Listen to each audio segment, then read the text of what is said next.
जो रामायण पढ़ लेगा ना, जो सुन लेगा रामायण, इसकी कथा को श्रवण कर लेगा, वो अपने कन्याओं की ससुराल में दखल अंदाजी नहीं करेगा, नहीं करेगा। हर पल, हर क्षण, हर दिन मोबाइल नहीं घुमाएगा, नहीं पूछेगा कि आज तेरे घर में क्या बना, आज तुमने क्या खाया, तुम्हारी सासू माँ ने क्या कहा, तुम्हारे पति ने क्या कहा। तुम घबराना नहीं, चिंता नहीं करना। जब तक हम बैठे हैं तब तक तुम्हारा कोई बाल भी बांका नहीं कर सकता। ये हैं हमारे घरों के बिगड़ने के कारण, अलगाव के कारण, झगड़े के कारण, कलह के कारण ये हैं। अब राजा जनक ने तो अपनी पुत्री का विवाह किया राजकुमार के साथ, पर क्या पता था कि ऐसा समय भी उन राजमहलों में आएगा कि एक राजकुमार को राजा बनने की जगह वनों में यात्रा करनी पड़ेगी, जमीन पर सोना पड़ेगा, कंदमूल फल खाना पड़ेगा, तपस्वी वेश में रहना पड़ेगा। क्या पता था, क्या पता था। और फिर आप लोग भी तो शादियां करते हैं जन्म पत्री मिलाकर, ब्राह्मणों से पूछकर, शुभ मुहूर्त निकालकर। अगर कहीं अचानक कोई कमी आ भी जाती है, आ भी जाती है। वैसे कोई भी पिता अपनी कन्या के लिए कोई ऐसा घर जहाँ कोई कमी हो, वर में या घर में, नहीं देखता। हमेशा अच्छे घर में देना चाहता है, अच्छे वर को देना चाहता है। पर समय परिवर्तनशील है, समय बड़ा बलवान है। आज कोई रंक है, गरीब है, निर्धन है, समय परिवर्तित हुआ, अमीर हो गया, काम चल पड़ा, समय ने सहायता की, किस्मत जाग गई, घर की तरक्की हो गई।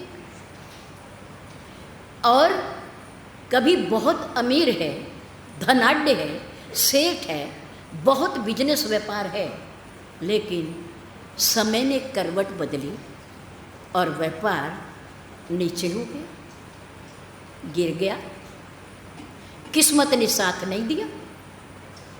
तो क्या फर्क पड़ता है? ये जाने वाली देवियों की भी तो किस्मत है, वो भी तो अपना भाग्य साथ लेके जाती है। ऐसा नहीं है कि ससुराल वालों की ही कमी होती है, नहीं। ताली कैसे बजती है? दो हाथ से बजती है, अकेले हाथ से कभी ताली नहीं बजती। कहीं ना कहीं अगर ससुराल वालों में कमी है तो हमारी बच्ची में भी कोई कमी हो सकती है, हो सकती है। ये आदर्श हमारा श्री रामचरितमानस है, उसको पढ़ना भी चाहिए, सीखना भी चाहिए, सुनना भी चाहिए, और बालिकाओं को प्रेरणा भी देनी चाहिए कि वो इस शास्त्र को पढ़ें, पढ़ें। राजा जनक ने राजकुमारों को अपनी राजकुमारियां विवाह करके दी, लेकिन आज वो राजकुमारी और राजकुमार समय के हिसाब से, परिवर्तन के हिसाब से जंगल में तपस्वी वेश में चित्रकूट पर बैठे हैं, झोपड़ी में बैठे हैं, महलों वाले। कहाँ बैठे हैं? झोपड़ी पे। मखमल के गद्दों पर सोने वाले पेड़ों के पत्तों पर सो रहे हैं। पेड़ों के, इससे ज़्यादा कठिनाई और दिक्कत किसको आ सकती है? किसको आ सकती है? धन्य है मेरे राम और मेरी माँ सीता, मेरी माँ सीता। राजा जनक ने जब अपनी पुत्री को तपस्वी वेश में देखा, अपने पति के साथ सेवा करते हुए, तो राजा जनक की आंखों में आंसू आ गए। पढ़ के देखना, आंसू आ गए। सीता माँ ने देखा पूज्य पिताजी रो रहे हैं। सीता ने कहा, पिताजी मैं दुखी नहीं हूँ, मैं अपने पति के साथ हूँ, मैं अपने पतिव्रत धर्म को निभा रही हूँ, मैं अपने पति की सेवा कर रही हूँ। पत्नी अपने पति की अर्धांगिनी होती है, आधे अंग की मालिक होती है। यदि सुख में वो साथी है तो वो दुख में भी साथी रहेगी। अमीरी में यदि वो साथी है तो गरीबी आने पर भी वो उसका साथ देगी अपने पति का। ये कहा जाता है फेरों के समय वचन भरवाए जाते हैं, पति से भी और पत्नी से। और एक देवता कौन? अग्निदेव, उसको साक्षी माना जाता है कि आपकी साक्षी में ये बालक और बालिका, वर और वधू वचन ले रहे हैं एक दूसरे का दुख में, सुख में, अमीरी में, गरीबी में साथ निभाने का, साथ निभाने का।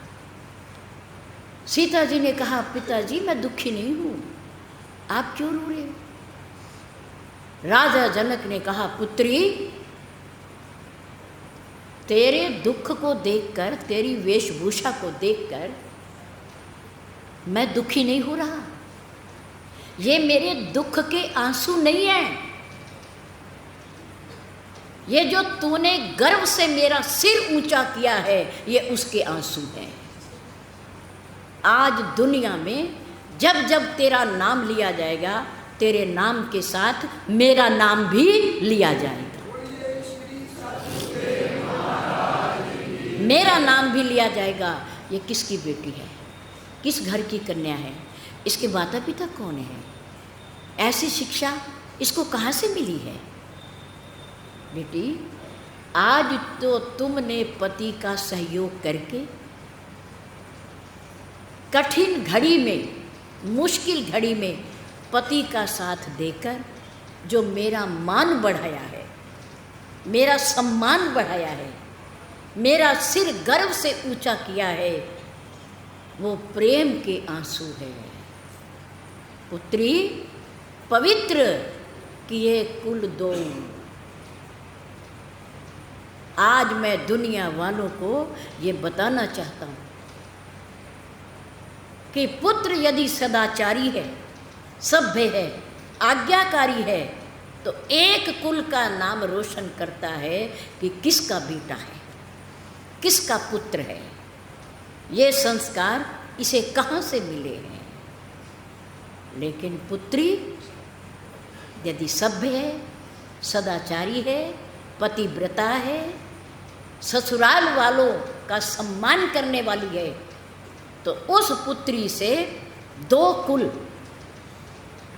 सम्मान प्राप्त कर सकते हैं, उनका नाम ऊंचा हो सकता है, एक पिता का और एक ससुराल वालों का, दोनों का। क्योंकि उस घर में भी शांति रहेगी जहाँ ऐसी बच्ची जाएगी, संस्कारवान बच्ची जाएगी। उनके घर में भी सुख शांति का वातावरण और माता पिता को भी संतुष्टि कि हमारी बच्ची खुश है, हमारी बच्ची खुश है। आज मेरी आँखों में इसलिए जल आ रहा है, ये प्रेम अश्रु है, तेरे प्रति प्रेम उमड़ रहा है कि तूने दुनिया में मेरा सिर और नाम ऊंचा कर दिया, ऊंचा कर दिया।